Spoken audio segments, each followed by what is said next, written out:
Hola y bienvenidos a esta inmersión profunda. Hoy vamos a entrarnos en un tema que realmente nos ha marcado a todos, Así es, el impacto de la pandemia en la salud mental. ¿sí? Nuestro objetivo hoy es comprender cómo este periodo ha redefinido el bienestar y explorar las oportunidades que han surgido para construir un futuro más resiliente. Por supuesto. Para esta profunda inmersión nos vamos a basar en el documento Salud Mental en un mundo post-pandemia. Interesante. Y déjenme decirles, algunos de los datos que contiene son realmente reveladores. Ajá. ¿Sabían que la OMS reportó un aumento del 25% en casos de depresión y ansiedad solo en el primer año de la pandemia? Una cifra impactante. Es una cifra impactante que nos habla de la magnitud del desafío que enfrentamos. Sin duda. Pero este viaje no se trata solo de cifras. Vamos a analizar cómo la pandemia, con todos sus desafíos, Claro. también ha impulsado innovaciones y ha abierto un espacio para repensar cómo concebimos la salud mental. Así es. La pandemia ha actuado como una lupa amplificando las vulnerabilidades existentes en nuestros sistemas de salud y en nuestra sociedad en general. Pero al mismo tiempo nos ha forzado a ser más creativos, a buscar nuevas soluciones, a replantearnos nuestras prioridades. Exactamente. El documento habla de una tormenta perfecta que se formó durante la pandemia. ¿Podrías explicarnos a qué se refiere con esta metáfora? Claro. Con tormenta perfecta se refieren a la convergencia de varios factores de estrés que impactaron la salud mental a nivel global. Pensemos en los confinamientos prolongados, la incertidumbre económica, el miedo al contagio, la pérdida de seres queridos. Todos estos elementos actuaron como fuerzas que se combinaron para crear un escenario sin precedentes para la salud mental. Es decir, no se trató solo del virus en sí mismo, sino de todas las consecuencias que trajo consigo. Precisamente. Y lo interesante es que estos factores de estrés no actuaron de forma aislada, sino que se potenciaron entre sí.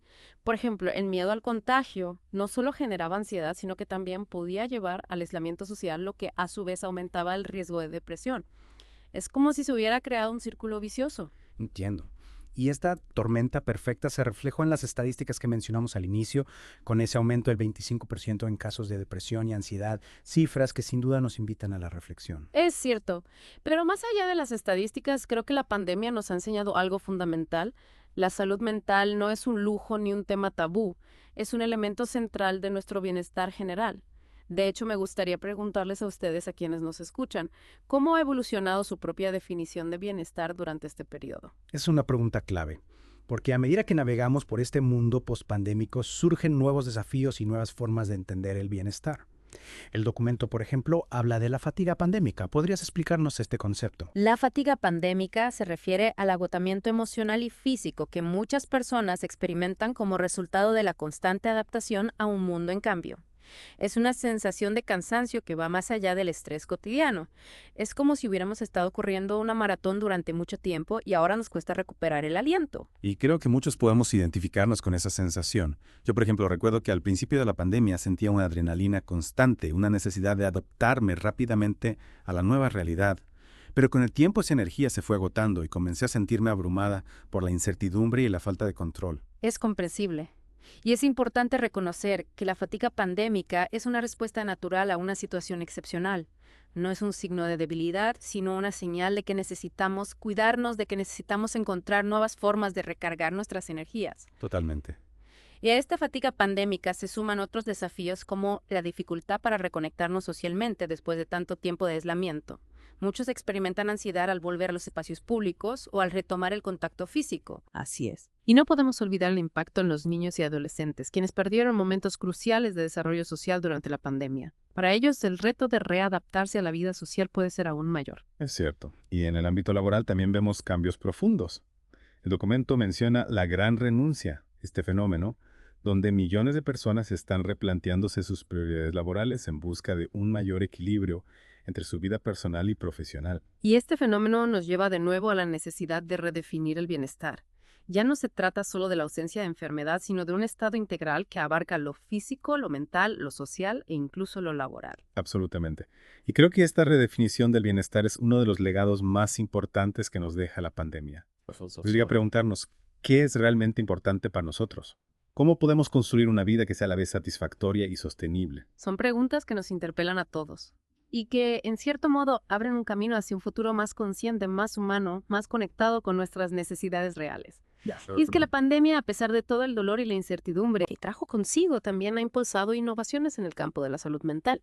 Hemos tenido que adaptarnos y en esa adaptación hemos descubierto nuevas formas de cuidar nuestra mente y nuestro bienestar. Exactamente. El documento destaca algunas de estas innovaciones. Por ejemplo, habla del auge de la telepsicología. La telepsicología ha sido una herramienta clave para brindar acceso a la terapia durante la pandemia y lo sigue siendo. La posibilidad de realizar sesiones online elimina barreras geográficas, económicas e incluso sociales, permitiendo que las personas busquen ayuda desde la comodidad y privacidad de sus hogares. Es cierto. Y también creo que ha contribuido a romper el estigma al hacer que la terapia sea más accesible y menos intimidante. Ya no es necesario ir a un consultorio para hablar con un profesional de la salud mental. Sin duda. Y junto a la telepsicología hemos visto una explosión de aplicaciones, ¿O sí? de meditación y bienestar que ponen al alcance de todos técnicas para gestionar el estrés, la ansiedad y mejorar el estado de ánimo. Hay una gran variedad de apps, desde las que ofrecen meditaciones guiadas hasta las que te ayudan a llevar un diario de emociones o a practicar ejercicios de respiración. Y muchas de ellas son gratuitas o tienen un costo muy bajo. Exactamente. Estas herramientas nos permiten integrar el cuidado de la salud mental en nuestra rutina diaria de una forma sencilla y accesible.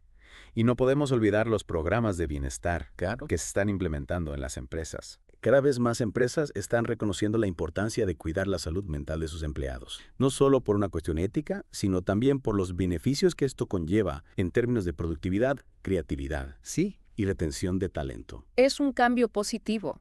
Las empresas se están dando cuenta de que invertir en el bienestar de sus empleados es invertir en el éxito de la empresa. y el documento también destaca las iniciativas gubernamentales como los planes de acción para la salud mental, que buscan integrar la salud mental en los sistemas de atención primaria, haciéndola más accesible para todos. Es fundamental que la salud mental sea tratada con la misma importancia que la salud física.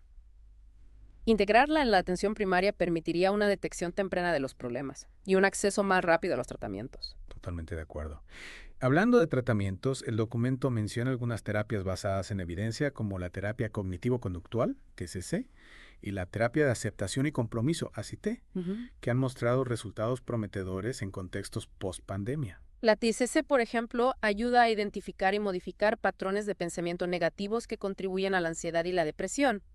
La ACT, por otro lado, nos enseña a aceptar las emociones difíciles y luchar contra ellas, y a enfocarnos en vivir una vida acorde a nuestros valores. Son herramientas que nos permiten desarrollar una mayor resiliencia, una capacidad para afrontar los desafíos sin que estos nos desborden.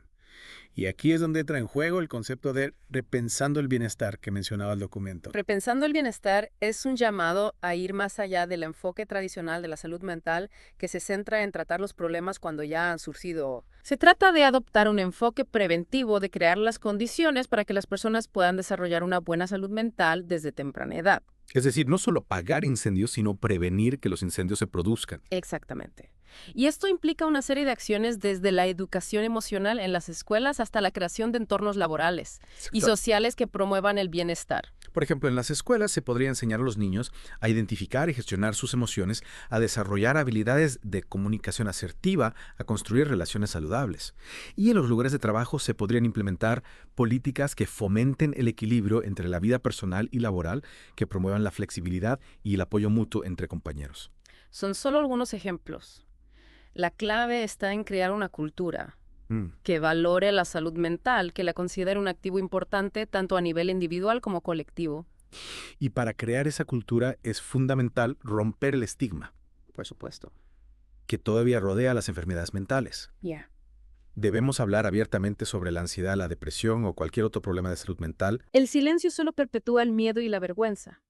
Cuando hablamos abiertamente de salud mental, normalizamos la experiencia, permitimos que las personas que están sufriendo se sientan comprendidas y apoyadas. Y esto es esencial para que puedan buscar ayuda sin temor al juicio. Es un cambio cultural que requiere la participación de todos, desde los medios de comunicación hasta las familias, pasando por las instituciones educativas y las empresas. Cada uno de nosotros puede contribuir a crear un entorno más abierto y comprensivo en torno a la salud mental. Y creo que la pandemia nos ha dado un impulso en esa dirección. Es cierto.